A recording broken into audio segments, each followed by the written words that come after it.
न दूध देंगे न खीर देंगे और नजर भी डाली तो चीर देंगे। घंटी बजाओ के इस हिस्से में भी बात भारतीय सेना के अदम्य साहस की, जिसने पाकिस्तान को आज उसी के घर में घेर कर मारा, वो भी बिना एलओसी पार किए। लेकिन क्या आपको पता है भारतीय सेना ने यह कार्रवाई क्यों की? इस मुंहतोड़ जवाबी कार्रवाई की जरूरत आखिर क्या थी? हमारी इस रिपोर्ट में आपको इस सवाल का जवाब मिलेगा और आप यह जान पाएंगे कि जब सीमा पर गोले चलते हैं तो क्या होता है।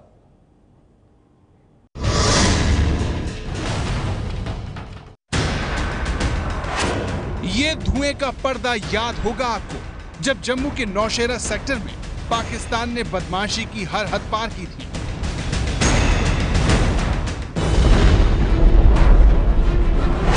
पाकिस्तान के धमाके याद होंगे आपको, जिन्होंने एलओसी पर दहशत का खेल खेला था। अपने ही घरों को छोड़ने को मजबूर लोगों के ये चेहरे कैसे भूल सकता है कोई, जो पाकिस्तान की बुज़दिली का शिकार बने थे।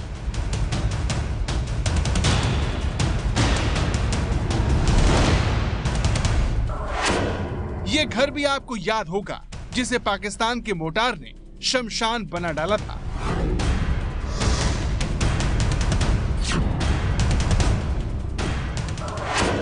और ये वीर जवानों के चेहरे कैसे भूल सकता है देश, जिनके साथ पाकिस्तान ने हैवानियत का खेल खेला था।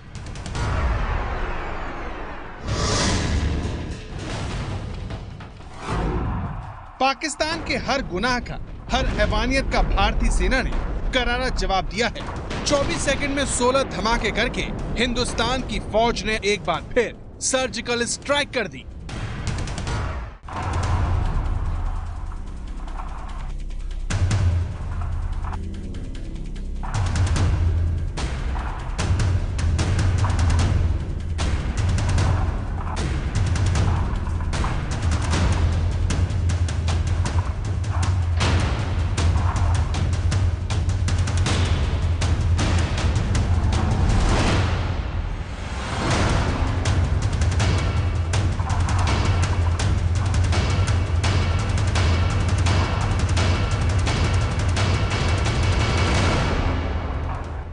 भारतीय सेना के मेजर जनरल अशोक नरूला ने प्रेस कॉन्फ्रेंस करके देश को इस बड़ी कार्रवाई की जानकारी दी। हमारे हाल ही की कार्रवाई में, जो कि नौशेरा सेक्टर में हुआ है, उसमें पाकिस्तान पोस्ट को नुकसान पहुंचाया गया है और जो इन्फिल्ट्रेशन में सपोर्ट करते हैं, ये हमारे काउंटर टेररिज्म स्ट्रेटजी का एक हिस्सा है। 1 मई को देवरिया के प्रेम सागर और तरन तारण के परमजीत के सिरों को पाकिस्तानी सेना ने काट दिया था, जिसके बाद भारतीय सेना से ऐसी ही कार्रवाई की उम्मीद थी।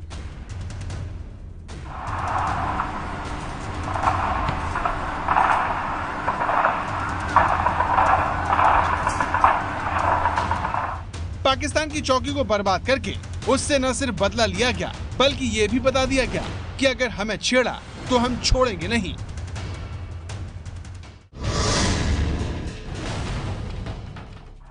सर्जिकल स्ट्राइक की तरह इस ताज़ा कार्रवाई को भी पाकिस्तान ने मानने से इनकार कर दिया है। पाकिस्तानी मीडिया के मुताबिक वहां की सेना ने इस दावे को गलत बताया है। एलओसी पर पाकिस्तानी चौकी तबाह करने का भारतीय दावा झूठा है। डीजीआईएसपीआर कहते हैं पाकिस्तान की जानिब से एलओसी के पार फायरिंग का भारतीय दावा भी झूठा है। भारत ने एलओसी पर नौशेरा सेक्टर में पाकिस्तानी चौकी तबाह करने का दावा किया था। आईएसपीआर का कहना है कि कंट्रोल लाइन पर पाकिस्तानी चौकी तबाह करने का भारतीय दावा झूठा है। भारत ने एलओसी पर नौशेरा सेक्टर में पाकिस्तानी चौकी तबाह करने का दावा किया था। डीजीआईएसपीआर की जानिब से कहा गया है कि पाकिस्तान की जानिब से एलओसी के पार फायरिंग का भारतीय दावा भी झूठा है। पाकिस्तान भले ही इस कार्रवाई को खारिज कर रहा हो, लेकिन देश के पूर्व थल सेना प्रमुख विक्रम सिंह का मानना है कि इससे भारतीय सैनिकों का मनोबल ऊंचा होगा। यह बहुत ही एक महत्वपूर्ण एक बैकिंग है इंडियन आर्मी की, क्योंकि एक सिपाही के लिए क्या है, सिपाही जब लड़ता है और जब कंधे के ऊपर से देखता है और देखता है कि देशवासी उसके साथ में नहीं है, तो उसे बहुत दुख होता है। आज वो कंधे के ऊपर से पीछे मुड़कर देखता है तो वो देखता है जो पॉलिटिकल लीडरशिप है, प्रधानमंत्री से लेकर नीचे तक पूरी पॉलिटिकल लीडरशिप पीछे खड़ी है उसके साथ में। उसे पता है देश उसके साथ में है, उसे पता है आप जैसे जितने मीडिया चैनल हैं उसे दिखा रहे हैं। तो एक सिपाही जो है, एक बड़ी पुरानी कहावत है, वो अपने नाम और शौहरत के लिए लड़ता है और देश के लिए कुर्बानी देता है। तो जब वो देखता है कि देश उसके साथ में है, उसका जज्बा बढ़ता है। और जज्बे के लिए निहायत ज़रूरी है कि परसेप्शन मैनेजमेंट, साइकोलॉजिकल ऑपरेशंस जो हैं अभी जो शुरू हुए हैं जो गवर्नमेंट की देखरेख के अंदर, ये जारी रहें और ऐसे चलते रहने चाहिए। भारत की कार्रवाई का मकसद पाकिस्तान को सबक सिखाना था, जो लगातार नौशेरा सेक्टर में आम लोगों को निशाना बना रहा था।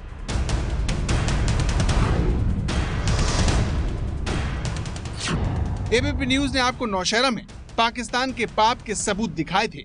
आपको दिखाया था कि कैसे नौशेरा में पाकिस्तान बेवजह गोले दाग रहा है।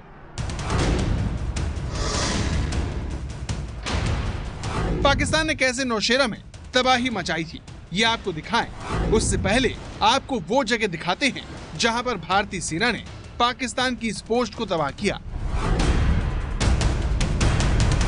पाकिस्तान की गोलीबारी के बीच एबीपी न्यूज संवाददाता अजय बाचलू खतरों के बीच नौशेरा के आखिरी गांव पहुंचे थे, जहां से पीओके की दूरी सिर्फ चंद मिनट थी।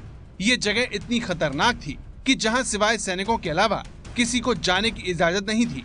अजय बाचलू के साथ इस दौरान नौशेरा से बीजेपी विधायक रविंद्र रैना भी थे। एबीपी न्यूज आप पहुंचा है नौशेरा के एलओसी से सटे आखिरी गांव सरिया में। इस गांव के बाद एलओसी शुरू हो जाती है और जिसके बाद पाकिस्तान अधिकृत कश्मीर का इलाका आता है। बेहद संवेदनशील, बेहद खतरनाक गांव है। और ये सामने जो आप मिट्टी के टीले देख रहे हैं, ये भारत की आखिरी पोस्ट है। इस पोस्ट के उस तरफ जो आप पेड़ देख रहे हैं, ये सब पीओके का इलाका है। जिस जगह पर आप खड़े हैं इस समय पाकिस्तान के जो पोस्ट से वो अपनी दूरबीन से आपको देख रहे होंगे, आपके माइक को देख रहे होंगे, आपके कैमरामैन को आपको देख रहे होंगे, हमको देख रहे होंगे, मेरे सुरक्षा कर्मियों को देख रहे होंगे। ये वो पीओके का एरिया है, ये नो मेंस लैंड है। जो आपको ये सारे पेड़ नज़र आ रहे हैं, यहाँ कोई आबादी नहीं है। और आगे के जो जंगल, जो पहाड़ियाँ नज़र आती हैं, ये पीओके का क्षेत्र है, जो मीरपुर, कोटली, जो कभी 1947 से पहले भारत का हिस्सा था, आज भी हमारा है, लेकिन आज पाकिस्तान के गैर कानूनी कब्जे में है। कितना दूर होगा अगर हम यहाँ से पैदल जाएं? मुझे लगता है 5 मिनट का रास्ता। 5 मिनट ज़्यादा है, 2 मिनट। इसलिए अब मेरे को भी आर्मी ने और पुलिस के अधिकारियों ने बोल दिया है कि हम लोग यहाँ अधिक देर नहीं रुक सकते हैं। देर में आपको नहीं रोकूंगा, लेकिन मैं भी जाऊंगा। मुझे एक चीज बताइए, ये जो सरिया गांव है पूरा खाली है, ऐसे कितने सीमावर्ती गांव आपने खाली कर दिए?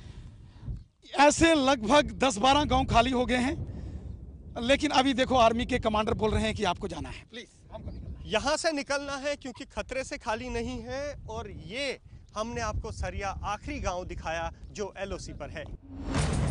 अजय बाचलू ने पाकिस्तान की साजिश को करीब से जाकर ही बेनकाब नहीं किया, बल्कि उसके जुल्म के सबूत उन्होंने अपने कैमरे में कैद किए थे। अपनी रिपोर्ट के दौरान अजय बाचलू एक ऐसे घर भी गए थे जिसे पाकिस्तानी फौज ने छलनी कर दिया था। ये देखिए कैसे मोर्टार इस घर की छत को चीरता हुआ नीचे जा गिरा। इस हादसे में पिता और पुत्री की मौत हो गई थी। देखिए किस तरह से इस छत को चीरता हुआ एक 120 mm मोर्टार शेल आकर गिरा है। और देखिए कमरे की हालत, तस्वीरें खुद बयां कर रही है। क्या मंजर रहा होगा, कितना दर्दनाक वो घटना होगी। पूरा एक शेल्फ जो है वो टूटा है और नीचे देखिए इस कमरे में जो लोग सो रहे होंगे उनकी क्या हालत हुई होगी, ये आप इस कमरे की हालत को देखकर खुद ही अंदाजा लगा सकते हैं। सिट्टे बाहर गई, वहाँ गोला पड़ा, पीछे बांडी में गई, उधर गोला पड़ा, आगे गई, बच्चे लेके, आंधी धुंध थी, अंधेरा था, बच्चे लेके जा रही थी, जिधर भाग रहे थे उधर गोला पड़ा था। संभलने का मौका नहीं, कोई संभलने का मौका नहीं, जहाँ बैठ रहे उधर ही गोला पड़ा। बहुत मुश्किल से हमने जान बचाए। कितने गोले गिरे? 100-200 से ऊपर गोले गिरे, कोई होश ही नहीं रहा। कोई होश नहीं, कोई होश नहीं। आपको यकीन था आप जिंदा बचेंगे? नहीं, कोई यकीन नहीं था।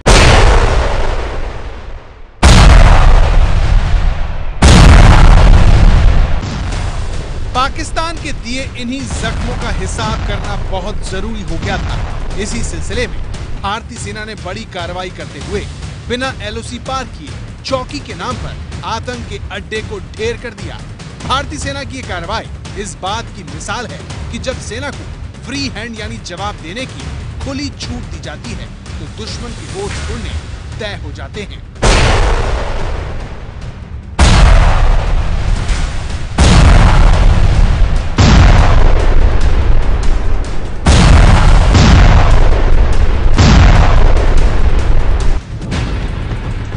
कैसे पाकिस्तान को सबक सिखाने के लिए भारतीय सैनिक बेचैन थे, ये बताने के लिए हम आपको एक वीडियो दिखाते हैं, जिसमें दावा किया गया कि वीडियो में दिखने वाले सैनिक शहीद परमजीत के साथ हैं, जो 2 घंटे में पाकिस्तान को धुआं करने की बात कह रहे हैं। छड्डण नहीं सुके बड़ा हंसै के वेखिया, टल जो है बड़ी बारी कह के वेखिया। छड्डण नहीं सुके बड़ा हंसै के वेखिया, टल जो है बड़ी बारी कह के वेखिया। उन्हां वेखिया नहीं गुस्सा साडा वेखिया प्यार, वेखिया नहीं गुस्सा साडा वेखिया प्यार। ओए धुआं कर दांगे वैरी दे मुल्क 2 घंटे मंजूरी सानू दे सरकार। ओए धुआं कर दांगे वैरी दे मुल्क 2 घंटे मंजूरी सानू दे सरकार। ऐसा पहली बार नहीं है जब भारतीय सैनिकों के इस तरह के वीडियो वायरल हुए हों। इससे पहले कश्मीर तो होगा, लेकिन पाकिस्तान नहीं होगा कविता वाला ये वीडियो भी काफी लोकप्रिय हो चुका है। हम शेर है, शेर सिंहों की औलाद है, शेर किसी से डरते नहीं। जाके बता दो उन मुल्लों को, उन पाकिस्तानियों को, हम डरते नहीं अड़बम्बों से, विस्फोटक जलपोतों से। हम डरते हैं ताशकंद शिमला जैसे समझौतों से। सियार भेड़िए से डर सकती सिंहों की औलाद नहीं है। भरतवंश के इस पानी की तुमको पहचान नहीं। आइटम बम बनाकर तुम किस्मत पर फूल गए। 65, 71 और 99 के युद्धों को शायद भूल गए। याद करो तुम अब्दुल हमीद ने पेटेंट टैंक जला डाला, हिंदुस्तानी नेटो ने अमेरिकी जेट जला डाला। याद करो तुम गाजी का बेड़ा झटके में ही डुबो दिया, ढाका के झंडन आदि को दूध छटी का पिला दिया। याद करो तुम 90,000 बंदी पाक जवानों को। याद करो तुम शिमला समझौता, इंदिरा के एहसानों को। पाकिस्तान एक कान खोल कर सुन ले, अब की ये जंग छिड़ी तो नामो निशान नहीं होगा। कश्मीर तो होगा लेकिन पाकिस्तान नहीं होगा। सैनिकों की इसी इच्छा से सरकार भी वाकिफ है। शायद यही वजह है कि मोदी सरकार सत्ता में आने के बाद से ही सेना की हाथ खोले रखने की बात कहती रही है। लेकिन पाकिस्तान को सबक और सैनिकों की वीरता के बीच आज उन शहीद के परिवारों की भी बात सुनना जरूरी है, जिनके बेटों के सिरों को पाकिस्तान की बॉर्डर एक्शन टीम ने काट दिया था। उस तरह सिर कट के लियाते जान ते साडी तां ठंड पैंदी काजन, सानू ही पता लगे भी इन्हां नूं कुछ करके विखाया। ये निकी जी गल कोई थोड़ी हैगी भी साडा पुत्त दुनिया तो चल गया तो उन्हां नूं कख ना होवे। सरकार चुप करके ठंडी होके बैठी है, सरकार नूं कुछ ना कुछ तो करना चाहिए ना। भारतीय सेना ने हम पाकिस्तानियों के बंकर को नष्ट किया, हमें उस पर गर्व है। लेकिन हमारे पिता की शहादत को ऐसे ना, जैसे ही हमारे पिता को उन्होंने सर काट के ले गया था, उसने एक सर के बदले कम से कम 50 सिर उनको हमारी भारतीय सेना पाकिस्तानियों को काट के लेके आए। हमें इस बात से बहुत ही खुशी है कि जो उस पाकिस्तान के जो लोग मारे गए हैं, जो नुकसान हुआ है, इससे हमें बहुत ही खुशी है। अगर ऐसे ही सरकार सख्त से सख्त कदम उठाए तो अच्छी बात है। इसके लिए भारतीय सेना बधाई की पात्र है और भारतीय सेना को इससे भी बड़े बड़े कई सर्जिकल स्ट्राइक और करने चाहिए, जिससे पाकिस्तान को मुंहतोड़ जवाब मिल सके। शहीदों के परिवारों की मांग को गलत नहीं ठहराया जा सकता। देश में एक तबका ऐसा भी है जो सिर के बदले सिर में विश्वास रखता है। अब देखना यह है कि क्या आने वाले दिनों में पाकिस्तान को सबक सिखाने के लिए इससे भी बड़ी कार्रवाई होती है नहीं। ये है एबीपी न्यूज़, आपको रखे आगे।